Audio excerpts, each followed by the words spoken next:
ഇനിയാണ് ഞാൻ പറഞ്ഞ ട്വിസ്റ്റ്. അങ്ങനെ കൈകൊട്ടിക്കളി പ്രാക്ടീസ് നടക്കുന്നതിൻ്റെ ഇടയ്ക്കുണ്ടായ ഒരു കുഞ്ഞ് ആക്സിഡൻറ്റ്, ഒരു ചെറിയ ചവിട്ട്.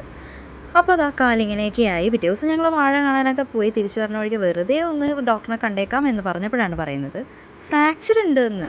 ഷോക്കായെങ്കിലും നമ്മൾ ആ ഒരു വിഷമം പുറത്ത് കാണിക്കാൻ പാടില്ലല്ലോ. ഇത് ആദ്യത്തെ കുറച്ച് മണിക്കൂറുകളുടെ എക്സ്പ്രഷനാണ് കേട്ടോ. പൊതുവേ എൻ്റെ ഏട്ടൻ അടുക്കള കാര്യങ്ങളിൽ അങ്ങനെ എന്നെ സഹായിക്കാറില്ല, കാര്യം അറിയത്തില്ല. പക്ഷെ ഞാൻ പറഞ്ഞു കൊടുത്തതിൻ്റെ പേരിൽ കാര്യങ്ങളൊക്കെ നന്നായിട്ട് നോക്കുന്നുണ്ടായിരുന്നു. ഡിയാൻ മോനാണെങ്കിലും വേണ്ടുന്ന രീതിയിലൊക്കെ ഹെൽപ്പ് ചെയ്യുന്നുണ്ടായിരുന്നു. പാത്രം കഴുകിയും അല്ലെങ്കിൽ പാത്രങ്ങൾ എടുത്തു വെച്ചും പറ്റാവുന്ന രീതിയിലൊക്കെ അവൻ ഹെൽപ്പ് ചെയ്യുന്നുണ്ട്. പിന്നെ എന്നാലും നമ്മൾ ചെയ്യാണ്ട് കുറേ കാര്യങ്ങളൊന്നും നടക്കില്ലല്ലോ.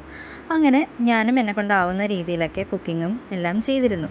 കൂട്ടത്തിൽ കിങ്ങിണി മോൾ ഒട്ടും പുറകിലായിരുന്നില്ല. കിങ്ങിണി മോളും കട്ടിങ്ങിലും കുക്കിങ്ങിലും ഒക്കെ വളരെയധികം ഹെൽപ്പ് ചെയ്തിരുന്നു. ഒരു ഡിസ്ക്ലെയിമർ ഉണ്ട്, ഈ വീഡിയോ ഒരിക്കലും ഒരു ഹാപ്പി വീഡിയോ ആയിരിക്കില്ല. ഇതിൽ കുറേ എൻ്റെ അൺഫിൽറ്റേർഡ് വേർഷൻസ് ആയിരിക്കും ഈ വീഡിയോയിൽ ഉണ്ടാവുക. ഇതായിരുന്നു ഞാൻ ആദ്യം പ്രാക്ടീസ് ചെയ്തിരുന്ന പ്രോഗ്രാം കേട്ടോ. രംഗത്ത് അതുല്യ വിനു, സ്റ്റെഫി സുബീഷ്. പ്രോഗ്രാം ടൈമിൽ മാക്സിമം ഞാൻ എൻ്റെ ഇമോഷൻസൊക്കെ കൺട്രോൾ ചെയ്തു. സന്തോഷമാണെന്നുള്ളത് ഞാൻ അഭിനയിച്ചു, പക്ഷേ നടന്നില്ല. ഇതൊക്കെ ആ അഭിനയത്തിൻ്റെ ഭാഗം മാത്രമാണ്. ഇതായിരുന്നു എൻ്റെ ഒറിജിനൽ സിറ്റുവേഷൻ. കുറേ ഞാൻ പിടിച്ചു നിന്നു, പക്ഷേ അവസാനം പൊട്ടിപ്പോയി. ഇവരുടെ കൂടെയായിരുന്നു ഞാൻ കളിക്കേണ്ടിയിരുന്നത്, അതും നടന്നില്ല. അങ്ങനെ ഈ കരച്ചിൽ എൻ്റെ സന്തത സഹചാരിയായി മാറിക്കഴിഞ്ഞിരുന്നു. ഞാൻ കുറേ ശ്രമിച്ചു കരയാണ്ടിരിക്കാനായിട്ട്. ഞാൻ എന്നെ തന്നെ കുറേ ഹെൽപ്പ് ഔട്ട് ചെയ്തു.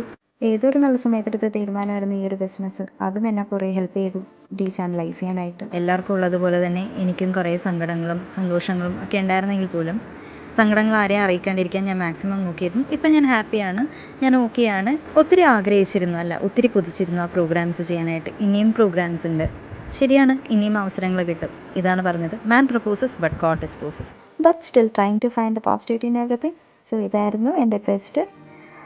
അപ്പോൾ എല്ലാവർക്കും ബൈ.